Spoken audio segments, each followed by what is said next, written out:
Today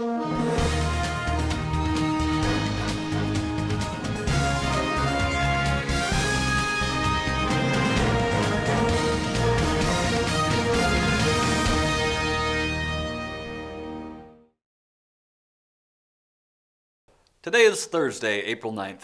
Welcome to this edition of Nevada County Now. We'll start today with a COVID update. At the time of filming, Nevada County Public Health lists 34 confirmed cases of COVID-19, 24 in eastern Nevada County, and 10 in western Nevada County. This means that 70% of our cases are in eastern Nevada County, specifically the Truckee area. As the cases continue to increase in this area, it's starting to put a strain on the relatively small healthcare system. District 5 Supervisor Richard Anderson released a statement yesterday addressing this situation. I'm Richard Anderson, Nevada County Supervisor. I represent the eastern end of Nevada County, whose primary communities are Donner Summit and the town of Truckee. I have a message for my constituents and for visitors to the area. As of Wednesday, April 8th, Nevada County had 34 confirmed cases of the COVID-19 virus. 24 of these cases, 70%, were in eastern Nevada County, specifically the Truckee area. We are a coronavirus hotspot. Our hospital, fine as it is small, with a limited number of beds for intensive care patients. It is critical that these beds be available for local COVID-19 cases. If you are contemplating visiting our area, please wait until the governor allows non-essential travel. And the same applies if you would like to come up to your second home. If you have a second home here, you are indeed a member of our community. Our hospital, however, is concerned that its facilities will be quickly overwhelmed and unable to serve those individuals currently here who may require hospitalization. If you are now residing in Nevada County and have another home in an area with a higher capacity healthcare system, our public health officer advises that you may be better off returning to that home to shelter in place. Our models predict that the number of people who will seek care here could easily exceed the number of hospital beds available. And given how few hospital beds there are in the North Tahoe Truckee area, this exceedance would likely happen sooner here than in the rest of Nevada County. The task for all of us is to continue following safety guidelines and to make informed decisions that will protect the health of our families, our neighbors, and ourselves. Eastern Nevada County is a place where people routinely step up and do the right thing. Let's keep that ethic in mind as we face this health crisis together. And please stay home, save lives, take care of Nevada County. It's also becoming increasingly important for residents all over the county to continue to stay home away from crowds. Nevada County Sheriff Shannon Moon gave an update with this in mind. Let's take a look. Hi, Nevada County. I'm Sheriff Moon, and I wanted to check in with everyone and remind you that the statewide stay-at-home order is mandatory. Our goal is to educate our residents and encourage everyone to stay at home whenever possible as their civic duty. If you're going out for essential needs or work, make sure you are practicing 6 feet of physical distancing and only having one household member going out for essential needs. People should not be gathering with those outside their household at this time. We are all in this together, but we are only as good as each individual's actions. Stay home, save lives, and take care of Nevada County. Many people have had questions regarding this stay-at-home order, so the county has put together a comprehensive frequently asked questions document in order to help. It can be found at mynevadacounty.com/shelter-in-place-order. And as always, the most current information concerning the number of cases can be found at mynevadacounty.com/coronavirus. Grass Valley Public Works will begin sidewalk cleaning starting today. Cleaning will take place between Main and Mill Streets this week. Some of Neal Street may get done this week as well. Cleaning will take place in the early morning up until approximately 10 a.m. Today and Friday, a Public Works crew is cleaning Main and Mill, and on the 13th through the 17th, they will be starting at School and West Main, heading east to the post office, and then from Maria's Restaurant West to School Street. Other streets that may get done during or after this time period are Bank Street, South Auburn, North Auburn, Church Street, and Stewart Street. PG&E released a statement regarding their camping facilities. It said in part, after careful consideration surrounding the dynamic situation of COVID-19 virus, PG&E has made the decision to postpone the opening of our reservation system. This situation is evolving rapidly, and we are striving to keep you informed. For updates and information about these facilities, visit their website, pge.com/recreation. I've talked with district superintendents about how their specific district has been affected by this pandemic. Yesterday, I was able to talk with Scott Lay, Nevada County Superintendent of Schools, about how all the schools in the county have responded and what the future might look like. Yeah, I'm Scott Lay. I'm the Nevada County Superintendent of Schools.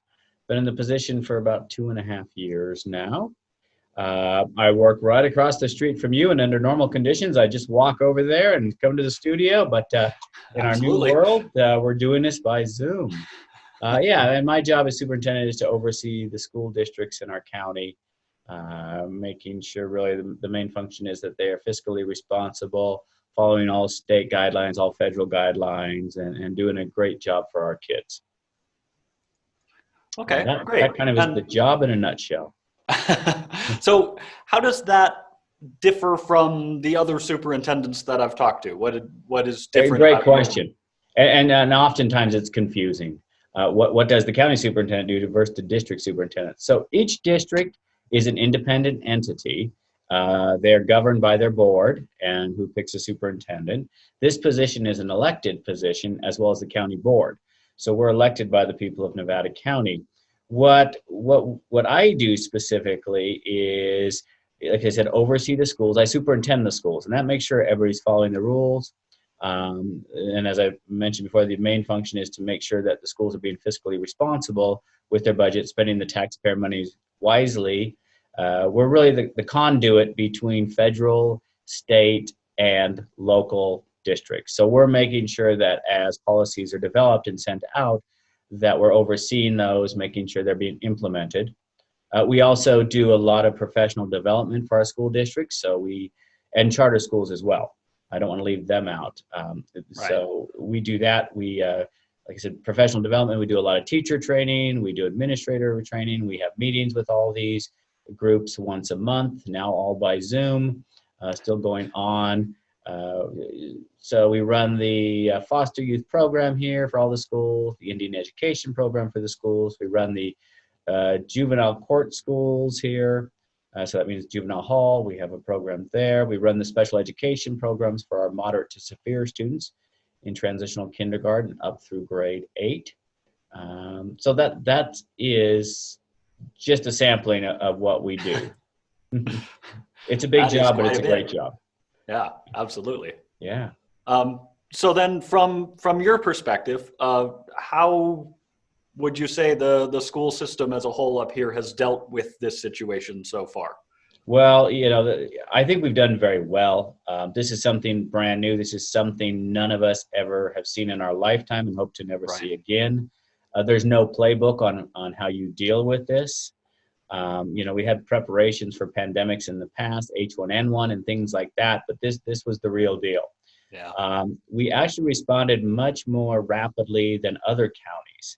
I was very pleased with all our educators in Nevada County. We came together and brought in our private school directors as well, but to respond to Nevada County in unison. So we had a unified message. We were all doing the same thing in our county, so we didn't have chaos and parents weren't sure what was happening. So I was very impressed with all the schools, their directors, their superintendents, and the school boards who came together and decided to do what was best for our county. We also, as I mentioned, we responded much quicker to the distance learning model than other counties. A lot of them have been off 3 weeks, 4 weeks, and they're just gearing up for distance learning, where we were able to roll it out rather quickly. We took 1 week to retool, to redo our food distribution process, to try to get everything online, to determine who couldn't do it online, who would need hard packets, hard copies, how those packets would be distributed, how they'd be returned. So we did very well. There's still a lot to do, but I was very pleased with our school's response up here in Nevada County. That's amazing. Yeah, they did a great job. So, what would you say at this point have been the biggest hurdles or difficulties you've had to overcome? The main hurdle that we all have here is equity, and that's in the case of internet connectivity. I Gotcha. know, I'm coming to work every day because the internet at my house is not reliable enough for me to work from home. Yeah. And to some people, they'd be happy to have unreliable internet. They don't have any internet. So we know there's about 35% of our students we've figured, and teachers as well, that do not have reliable internet or any internet at all. So it became an equity issue. How do you get the same information out to the kids? And so that's why we've done online learning. We've done, a lot of teachers are using Zoom meetings, FaceTime meetings, recorded meetings. We also had to do paper packets for the kids who don't have internet activity. Okay. And so that went out. Then schools have set up hotspots so students and parents can come to the school parking lot in social distancing appropriate manner and download those items from the school server and then take them back home to work on. But the other issue you have is once the information is out there, you don't know how much help a student may or may not be getting at home. Yeah. And so we know that's a real issue where you're going to have some parents who have the ability to work with their student and keep them moving along. You may have other parents who, single family parents where one parent's an essential worker, they're working a long shift during the day. They're exhausted when they get home and they just want to be a mom or a dad. And now we're asking them to be a teacher. And so we're working with students and parents on that, where we're recommending they keep in communication with their child's teacher, with the school district, letting them know what the issues are, what hurdles are they needing to overcome, and how can we help them. Gotcha. And then one other issue we do have is we've tallied, and in the first couple of weeks we've done this, we have about 15% of our students who haven't done anything, and that's concerning. Right. I think the beginning was, this is short term, I don't need to do this. But now we're moving into, this is the way of life for the rest of the school year. And if you don't do anything, what is the impact of that as you go into the following grade next year? Right. So we're encouraging everybody to get on there. So those are just a few of the hurdles. Food Okay. distribution actually turned out to go very smoothly. Good. We did it at several central points for our school districts. That has gotten out, and we believe we've fed every student who needs to be fed. We're now looking, since this is a longer term situation in Nevada County, of utilizing the Durham buses in some of our districts who have the buses, to go out and make drop-off points for food. So at 1 o'clock, it's stopping at the corner of McCourtney and Ready Springs, or things like that. Exactly. So Yeah. that's what we're doing next. But overall, the food distribution has worked out very well. So you mentioned some of the kids not doing as much as they should, perhaps. Right. Do you anticipate some kids or all kids needing to make up school at the beginning of next year, assuming we get back to some sort of normalcy at some point? Right. That's a question we have right now is it fair to hold a student back because they didn't complete, up to almost a third of the year due to no circumstances of their own? It may be the home situation they have. And so right now the answer to that is no, we don't want to do that. We do plan on having to do more remediation when we come back to school. There's no doubt about that. The plan right now is to not hold anybody back. There's always an exception to the rule. There might have been somebody on the edge who now just doesn't do anything the rest of the year, and that may just pull that trigger. Right. But overall, we're putting plans in place next year to how you do more remediation. You always do remediation anyways. The first couple of weeks, you're just reminding kids of what they learned last year, because summer is coming, they haven't done much in most cases. This year, we're going to need to do a little bit more and really find out where the kids are, where they're at. I know a lot of the districts, thinking ahead on that, are really getting out those essential concepts to the students for the remainder of this year, things that you really need to have done to be ready for next school year, and just focusing on those, saying, if you're going to get out of these 20 things, these 10 are absolutely critical, to get down and master before you finish the school year. Absolutely. So, yeah, Okay. it's kind of, we're really building it as we move along. and we're refining it every week. We're doing something different, finding a better way to do something. Yeah, we thought Zoom meetings were the great way to go, and then a lot of bored kids at home found out ways to hack into all the Zoom meetings going on, and so we've had to redo that. We've had to come up with different protocols or move to different formats. And so there's always something new each week. And one of those will be working along as we get to the end of the year, making sure we try to get students as far as we can through the curriculum of their respective grades. Okay. So then with regard to the distance learning, is that something that you anticipate being more a part of the curriculum as we go forward and do kind of get back to normal? Or is it going to kind of drop away a little bit, do you think? That'll be interesting to see what happens, Cole. Most schools will probably go back to what they do now. Well, I'm sorry, not what they did before. But I could see some infusion of these lessons into the curriculum next year. You know, we have two schools right now, two of our charter schools, Forest Charter and Twin Ridges Home Study Charter. And this is what they do a lot of. So they were very prepared for this. Okay. So as I've tallied parents and I've tallied students, we've got about, I don't know, maybe 25% of the kids really like this. The other 75% don't, because the social piece is gone. Right. And you know, you can't take away, you can't replicate that interaction with the teacher, the interaction with your classmates. You just can't do that in a Zoom meeting. And so I expect some little changes next year of what we've learned this year, what really works, how to get to some of those kids we may have had difficulty getting to.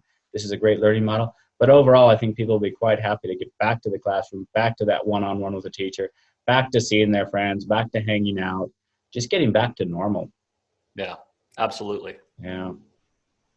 So switching gears a little bit, do you have any insight and can you talk to us a little bit about whether there might be any funding changes or anything at the state level that would be affecting our schools, or do we know anything about that yet? We don't know anything yet. We're trying to get funding for hotspots right now in technology. And right now we're hearing that the funding that they're offering excludes hotspots and technology, which we said they said, well, we can give you more distance learning platforms. And I've called down to the governor's office and the California Department of Education saying that does absolutely no good if you can't get on the internet. Right. So we don't need those. We need hotspots in Nevada County. So we're hoping for them to relax those funding rules to give us those hotspots up here, to get them out to our kids. But as we look forward to next year, I mean, I think there's concern by all of us. You know, when you look at what's happening in the economy, this is huge, unprecedented. You know, some models show 30% of the workforce will be unemployed by the end of the month. Clearly, revenues coming in, which is what funds schools, are going to be dramatically impacted. And so what does that look like for next year? We're not hearing anything yet from Sacramento. It's kind of eerily quiet on that front. We've been asking so that's a concern from all of us in the schools. The long-term impacts on this, not just, you know, for schools, but long-term impacts on our community. I know there's going to be a lot of little businesses that aren't going to survive. Yeah. They just don't have the cash revenue on hand to survive a month or two of this. That concerns me for a thriving community. You know, will people be moving out? But where is anything better right now? We're all the same now, which is, you know, something totally unique with this that we've never had, where one state is really not doing better than another state. We're all pretty much in the same boat. So those are the funding streams we'll be looking at. You know, every time you send a stimulus check out, that's not free money. That comes from somewhere. Somebody's paying that bill. Taxpayers, we're paying that bill. So something's going to have to be cut to pay for that. So we're watching that. Okay. Yeah. Is there anything else that you'd like to talk about, or anything you think important that I haven't asked you about? No, I just would like to reiterate how proud I am of our schools, of our teachers, our custodians, our paraeducators, our nurses, our counselors, the whole group of doing whatever they can in this unprecedented time to deliver education to students. We have counselors in our schools calling up the students. Hey, how you doing? You know, we know when students are isolated, they're social animals. This is really hard for them.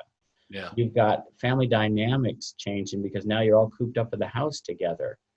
that creates stress. And so they're reaching out, they're asking, what can we do? How can we help? We're sending out guides to the parents, how to structure a day.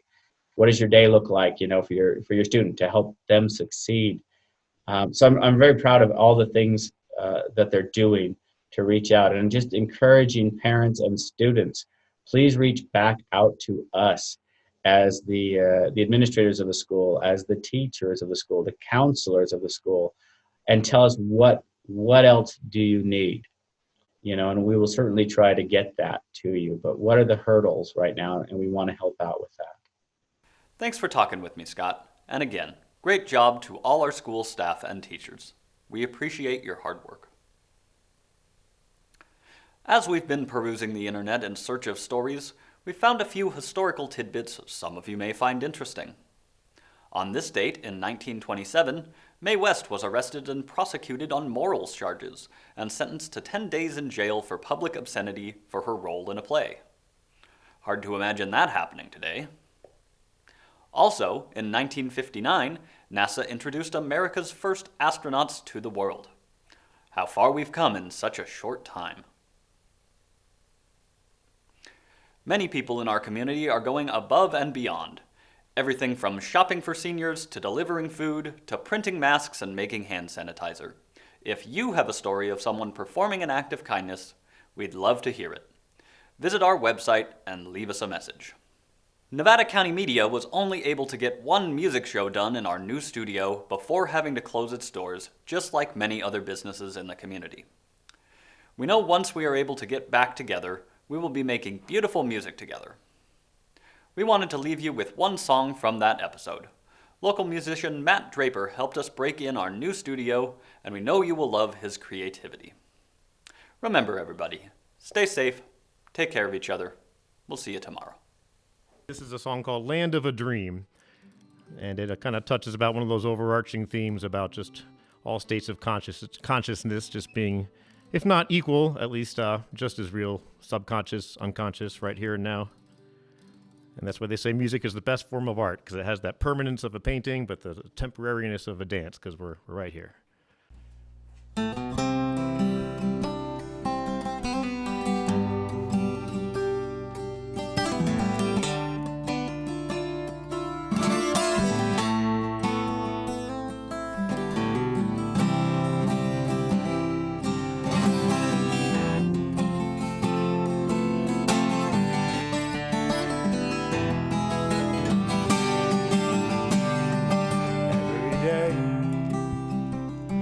Right away,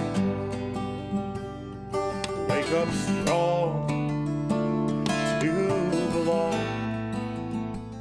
in the land of the wrong. Won't be long until it's gone. So I pray to the unknown. Lights our way home until we sing the victory song. Say so long to what's gone away. Oh me, oh my, I say I got nothing left but the truth. As far as I know it to be, if it isn't really, don't say I didn't tell you so. Oh, and would you pray to a God who would die for you? Wish it was the other way around. Oh, and the sound of this me think of that, even though I know we are somewhere different, babe.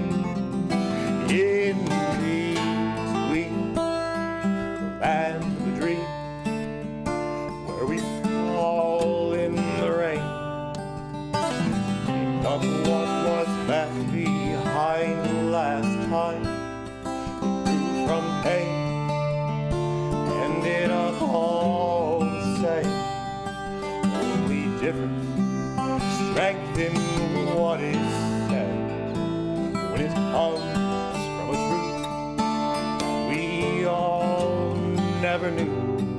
Now it seems nothing will ever be the same, until all of the blame is where it belongs. Then what's wrong won't be the matter when it's right for you, and time to do what you wanna do.